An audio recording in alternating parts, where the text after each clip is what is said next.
Bonjour à tous, on se retrouve aujourd'hui pour une nouvelle vidéo pour les premiers enseignements scientifiques. Donc aujourd'hui on va parler de l'histoire de l'âge de la Terre.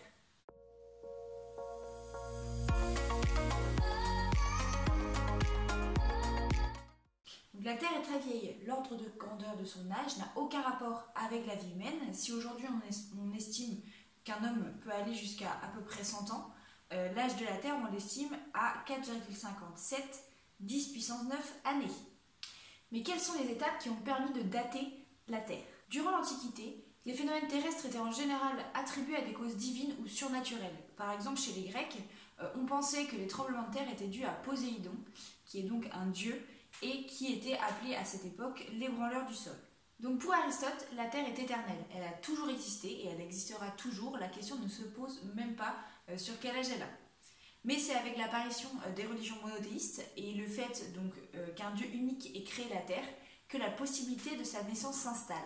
Donc on cherche à savoir depuis combien de temps la planète existe en utilisant des méthodes basées sur l'interprétation de récits bibliques. Il faut savoir qu'à cette époque, l'existence de Dieu ne fait aucun doute. La Bible, c'est le seul ouvrage important à consulter si on se pose des questions sur la nature, sur la Terre, etc. Les savants de l'époque se mettent alors en tête d'étudier les récits bibliques, donc la généalogie biblique, et donc tentent de déterminer l'âge de la Terre. Par exemple, on sait que Adam a vécu 930 ans, qu'il a eu son troisième fils, donc Seth, à l'âge de 130 ans, etc., etc. Donc ils vont étudier tous ces récits pour essayer de déterminer l'âge de la Terre. Donc Kepler est le premier à avoir abouti sur une date de la création de la Terre, et lui il pense que la création de la Terre, du coup, remonte à 3993 ans avant Jésus-Christ.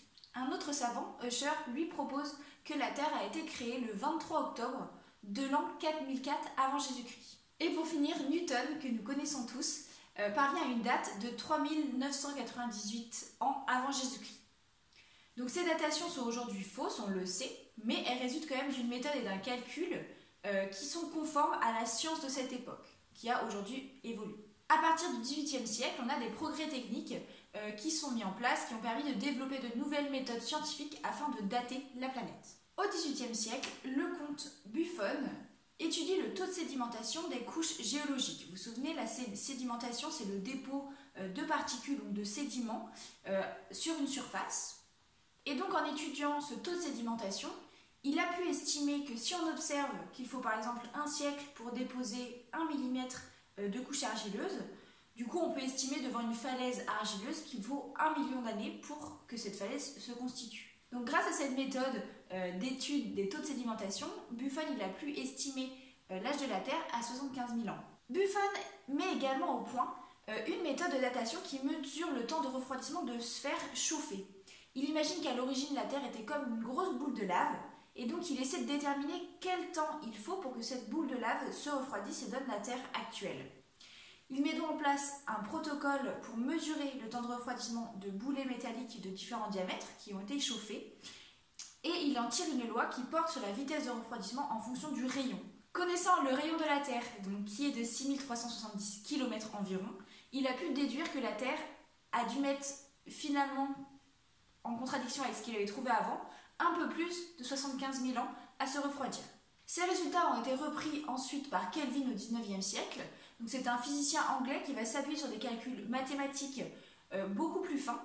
Et donc la modélisation mathématique va lui permettre d'estimer l'âge de la Terre entre 10 et 400 millions d'années.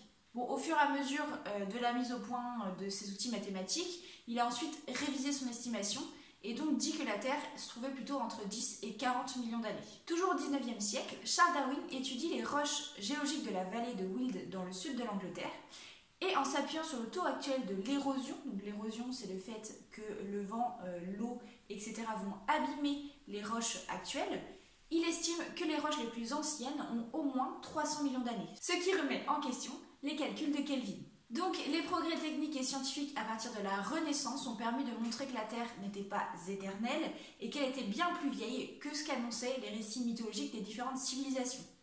Par exemple en Europe, l'âge de 6000 ans qui a été obtenu par la généalogie biblique a quand même été accepté jusqu'au XVIIIe siècle. Donc ces nouvelles datations, elles ont remis en cause beaucoup de croyances qui étaient très ancrées, donc il a fallu quand même un petit peu de temps pour que l'idée d'une Terre très ancienne soit acceptée. Donc à la fin du 19e siècle et au début du 20e siècle, les travaux de Becquerel puis de Pierre et Marie Curie, qui ont d'ailleurs eu tous les trois un prix Nobel pour cette découverte, permettent de mettre en évidence le phénomène de la radioactivité. Le phénomène de la radioactivité peut se résumer par la formule suivante.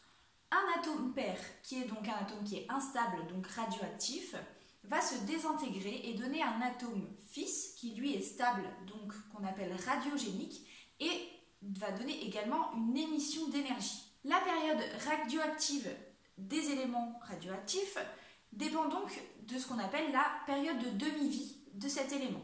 Il a été défini par Rutherford en 1902. La période de demi-vie d'un élément, c'est le temps qui est nécessaire pour que la moitié de cet élément radioactif disparaisse, soit désintégré. Donc au cours du temps, les éléments pairs radioactifs se désintègrent et donnent des éléments fils qui sont donc dits radiogéniques. Donc plus le temps passe, plus la quantité de l'élément radioactif dans un échantillon va diminuer et inversement, la quantité d'atomes fils augmente au cours du temps dans un échantillon. Si on prend l'exemple de l'hydrogène, sa demi-vie est de 12 ans seulement. Si on prend un autre exemple, par exemple celui du carbone 14, sa demi-vie est de 5730 ans.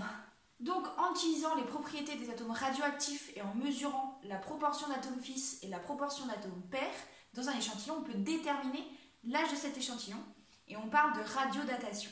Une première utilisation de la radiodatation a été faite par Rutherford et donc il a obtenu un âge de la Terre à 500 millions d'années, donc qui a quand même augmenté considérablement l'âge qui était admis jusqu'ici. Mais Rutherford, dans ses calculs, a fait deux erreurs. La première chose, c'est qu'en se désintégrant, l'uranium donne naissance à de l'hélium. Et l'hélium, en fait, finalement, c'est un élément stable, mais il ne va pas rester dans l'échantillon.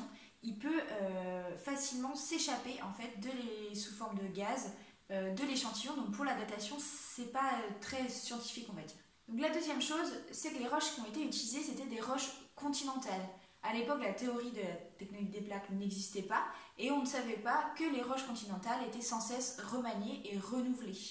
Il a donc fallu trouver des échantillons de roches qui n'avaient pas ou très peu été modifiés depuis la formation de la Terre.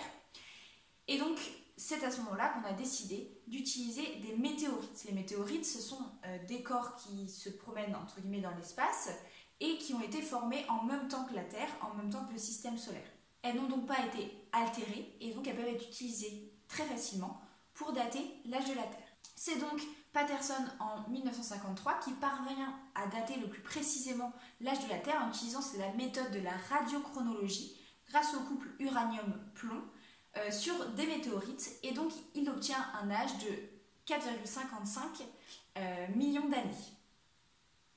Aujourd'hui, avec les nouveaux progrès techniques, on estime que la Terre a un âge voisin de 4,57 milliards d'années.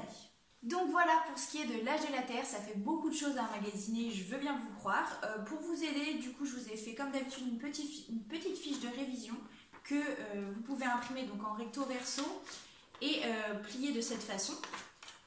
Dessus, il y a donc la définition de la science, qui est très important à connaître, et une frise chronologique ici qui rassemble les grandes idées des scientifiques qui ont travaillé sur la datation de la Terre. Donc voilà, j'espère que c'est plus clair pour vous, c'est pas un chapitre très facile, mais si vous travaillez bien et que vous comprenez bien en tout cas comment ça s'est passé, normalement il ne devrait pas y avoir de problème. Je vous souhaite de bonnes révisions et puis à plus tard, bye.